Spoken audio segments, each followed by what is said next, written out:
And our final game to talk about this week, we are going all the way. Oh, you'll like this one, Sarah. We're going to France. We're going to France, and we're talking about Lyon versus PSG. The former biggest team in France versus the current biggest team in France. Kylian Mbappe, we're obviously starting there. I mean, come on now. We spoke about Bellingham earlier, Barcelona earlier. Kylian Mbappe, Sara, talk to me. Has he made a mistake staying at PSG for one more season, or do you think this is a big power play from himself, getting in Ousmane Dembele, getting rid of Neymar to Saudi Arabia, getting rid of, obviously, Lionel Messi as well to Inter Miami? What's your thoughts on Kylian Mbappe's antics this summer, Sarah? Kylian Mbappe made a mistake 2 years ago when he didn't go to Real Madrid. This has been an ongoing issue he's had. And you can say, yeah, he's gotten rid of all these players, so he can now be the big superstar.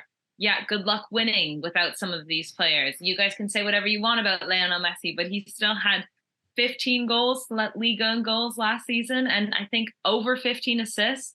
So yeah, you're losing him. Neymar, as much as he's injury prone, when he plays, he's absolutely fantastic. So I don't know what Kylian Mbappe is doing. Every time it's a transfer window, though, I'm always nervous. I'm on my toes because we still have just under 48 hours, guys. He could go. We don't know because it's Mbappe. He loves to just keep us on our toes. But I mean, this game has lost so much meaning to me with the way that he's kind of behaved. I don't really like the way he's going about it. And he's such a attention seeker, it seems. And Lyon, unfortunately, this year has been miserable. So this game is going to be at home for them, the Groupama Stadium. But I mean, if Mbappe starts, it's going to be PSG, right? Yeah. You got Asensio, who started well for them. We got Ousmane Dembele coming off the bench in his debut for PSG as well. Travis, I wanted to kind of hear your thoughts on PSG this season as well. We've heard Sara's thoughts on Mbappe, but I wanted to kind of hear your thoughts on, realistically speaking, their golden era has ended, but their golden era wasn't really with Neymar, Messi, and Mbappe. It was almost with Zlatan Ibrahimovic, Cavani a couple of years ago as well. We thought we were going to see bigger and better, but the more superstars they tried to cram into this side, the more their superstars would diminish. And it looks like Kylian Mbappe has had to put the reset button in this attack. But can you see a way forward for PSG, or are they just going to be another round of 16 in the Champions League and a Ligue 1 win this season? What's your thoughts, Travis? Again, I might make myself look a bit silly here, but I do think that. Can I win a shirt from you this time? What? Yeah, I tell you what, that's a good idea. I do think there's a good chance that PSG have one of their best seasons in the next couple of years. Not necessarily this season, but in the next couple of years. I think, like you said, primarily since they've had this influx of money from the foreign ownership, they've tried to, like you say, cram superstars into the team. You know, Messi, Zlatan, players like this. And it's not really worked. It's never worked. But reminds me of the Expendable films when they've got like Sylvester Stallone, Bruce Willis, Arnold Schwarzenegger, and they're just not cramming it together into a good film, which is insane. All the old geezers running it back. Literally. But yeah, looking at their squad this season, they've made a few signings that I'm really impressed with. Milan Skriniar is a great pickup. They've signed obviously Manu Ugarte as well.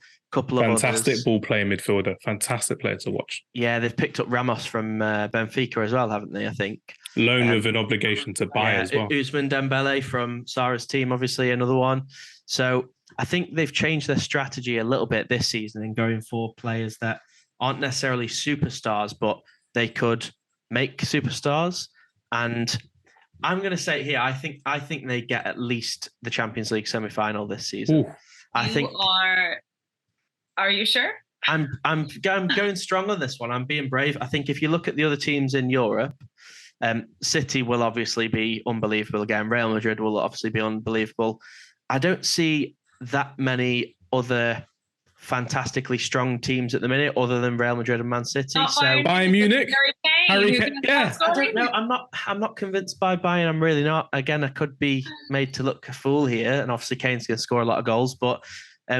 Like I can give him the stick now that he always got when he was at Tottenham. He doesn't play well in the big games. So when the Champions League comes around and he's absolutely ghosting against all the biggest teams in Europe, that could be to PSG's benefit. I think they'll do all right this season. I think now they've moved past this sort of Galactico approach that they were going for.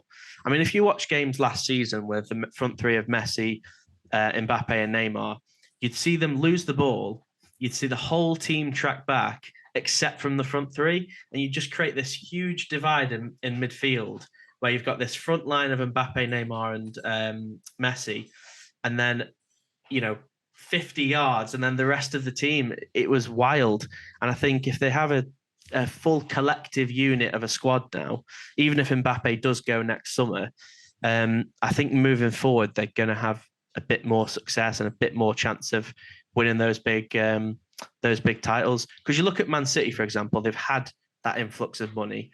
They haven't done it the Galactico superstar way, the way that PSG have tried to do it. They've built a team, obviously, admittedly, with probably the greatest manager of all time. It does help. But they've built a team in a different way that PSG have tried to do it. But yeah, they're going more towards that now, and I think they will have a good season. So I'm happy to. I'll agree with you, though, in that sense, what you're saying about building a team and not just bringing in a bunch of superstars, because, yeah, it had never worked for PSG. Yeah. And I do think that had been an ongoing issue.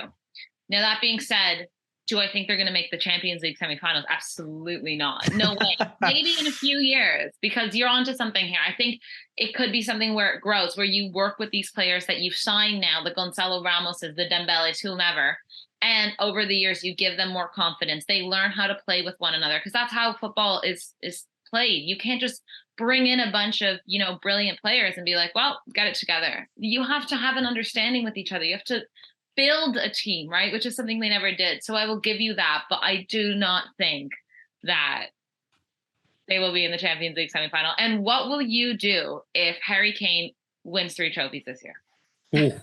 I don't know. I'll probably start watching cricket or something. It'd be one of the most depressing things. Look, I'd be happy if he does. Like if Bayern win, I mean, the league is obviously a non-starter, isn't it? Obviously, he's going to win that. But if Bayern do win the Champions League, I probably will be happy for him as much as it will be painful to watch, because the whole reason he's left Tottenham, which is a really difficult decision for him, is to go and win these big trophies and actually even have a chance of winning them, which he obviously never really had at Tottenham. So if he does, it's because he didn't perform in the big games, Travis.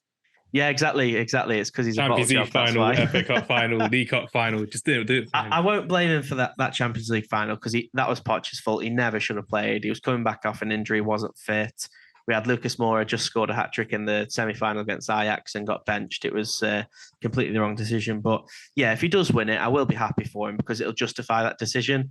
Whereas I think it will be a real shame if he does retire or leave Bayern or whatever in a few years and he doesn't have anything to show for that decision to leave.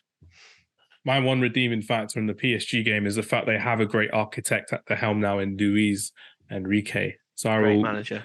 Sara will back me up on this one. As Champions League pedigree as well. My shout for the semi-final, Champions League pedigree. Fair, that's fair. I'm pretty sure Luis Enrique came into Barcelona in his first tenure as manager. Was it his second season that he won the Champions League with you, Sara? Was that correct? Or did he not win? When they won the treble? They won the treble, didn't they? Yeah, I was going to say that front three. That was 2013, 2014. 2014, 2015. That would be his second season. Yeah. Yeah. So the stars could align for PSG. But again, just to finish off on our PSG Lyon topic, I definitely think PSG will win. And unfortunately with Lyon, one of their younger players, Barcola, is looking like he's going to be signed by PSG before their game on the weekend. So watch this space. We could see a Lyon player move to PSG on deadline day as well. But just to finish off on the PSG Lyon topic, Sara, talk to us about Luis Enrique and how this could be his redeeming factor coming back into full-time management and looking to get one of these sleeping giants in European football back up there, not just for French football, but for European football in general. Yeah, I mean, as you've mentioned, like he knows how to play Champions League style football, tournament style football. He's used to it. He's used to playing frequent games. I mean, having his players play frequently as well. I think it's just a matter of there are a bunch of really talented young players on this team, but also many are new to the team. So how is that going to work, and finding what fits, and also just sorting out this Mbappe drama? Like the next 2 days, I'm sure probably madness for him, but just trying to come to, an agreement, because we saw Mbappe wasn't even on the squad list for their first game against Lorient. If he's there, you have to play him. Do you know what I mean? Like that is just common sense. So, but he has the pedigree and he has the ability to bring the best out of players. He's done that at Barcelona. He can do that at PSG. Is it going to be on the same caliber? No, I don't think so, because that Barcelona team was better. And he worked with big egos and big players who had won it all as well. Yeah, and that's what you see at PSG a lot of the time. So I do think it's possible.